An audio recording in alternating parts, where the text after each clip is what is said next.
The grid is cracking. What Europe's blackout means for you. 1 minute, you're scrolling your phone, making coffee, going about your day. The next minute, the power's out. No warning, no explanation. If you happen to be out and about, you can't use your credit card anymore.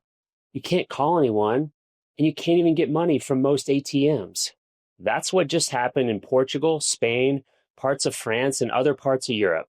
And if you're thinking, that could never happen here, it's time to take a closer look. A few days ago, both Spain and Portugal were hit with a massive blackout. Millions of people were affected. Trains stopped, flights were grounded, phones and internet went down. And the thing most people didn't expect, you couldn't buy anything. Credit cards stopped working, ATMs were down, and people lined up for hours just to try and access their own money at the few ATMs or banks that had generators. It wasn't a terrorist attack. It wasn't a war. It was a technical failure in the power grid. Well, at least that's what we're told. Some say it had to do with high voltage transmission lines and storage atmospheric interfaces. Others say the system simply couldn't keep up. The cause is still under investigation, but the impact, that was immediate, that was total, and everybody experienced it. Now, I know this happened across the ocean, but it's not some isolated event. The US power grid is fragile too, and in some ways, even more vulnerable. Remember back in 2021 when Texas froze? People died not because of violence or chaos, but because the power grid went out. And it didn't come back on for days, and in some places, even weeks. We've got more demand than ever before. Electric vehicles, AI data centers, smart homes, everything is electric now. But our grid? It's built on aging infrastructure. Parts of it are 40, even 50 years older or more. And when the system gets overloaded, there's no cushion, there's no fail-safe, there's no backup.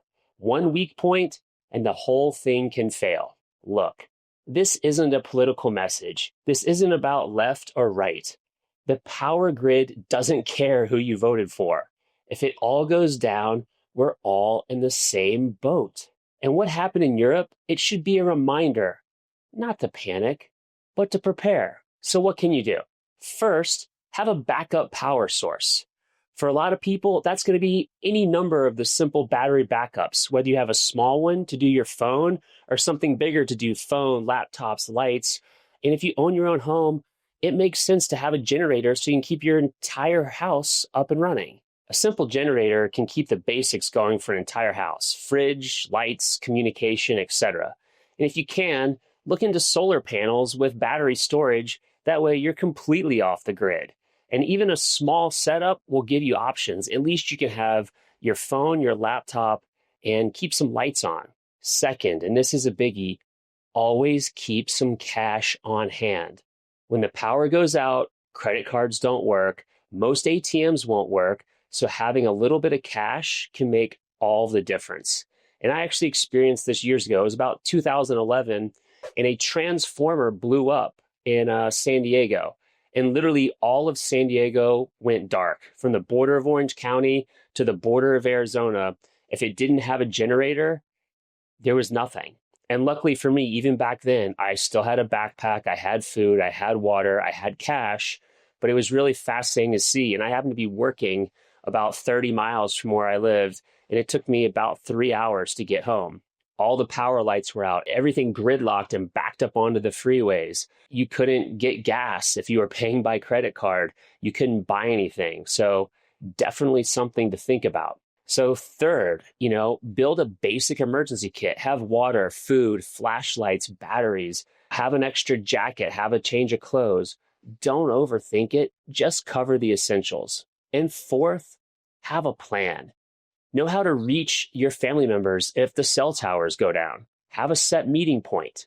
Know where you'll go if something happens and your home becomes unlivable. Having a plan written down and discussed with the people that are important to you is going to put you way ahead of the curve. Look, preparedness isn't about fear. In fact, it's the opposite. Being prepared breeds confidence and breeds resilience. It's about knowing that when something breaks, You're not stuck. You're not helpless. You have a plan and can start taking the actions you need to take to get you to a better place. Because these systems that we all rely on, they're not guaranteed. We saw it in Texas. We're seeing it now in Europe. And if you're paying attention, you know it's only a matter of time. You don't need to go full on crazy and build a bunker. You don't need to disappear into the woods.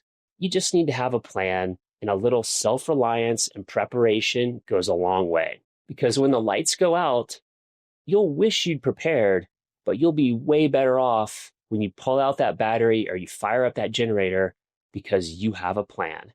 That's what this is all about. That's why you're here, and that's why the Prepared American exists.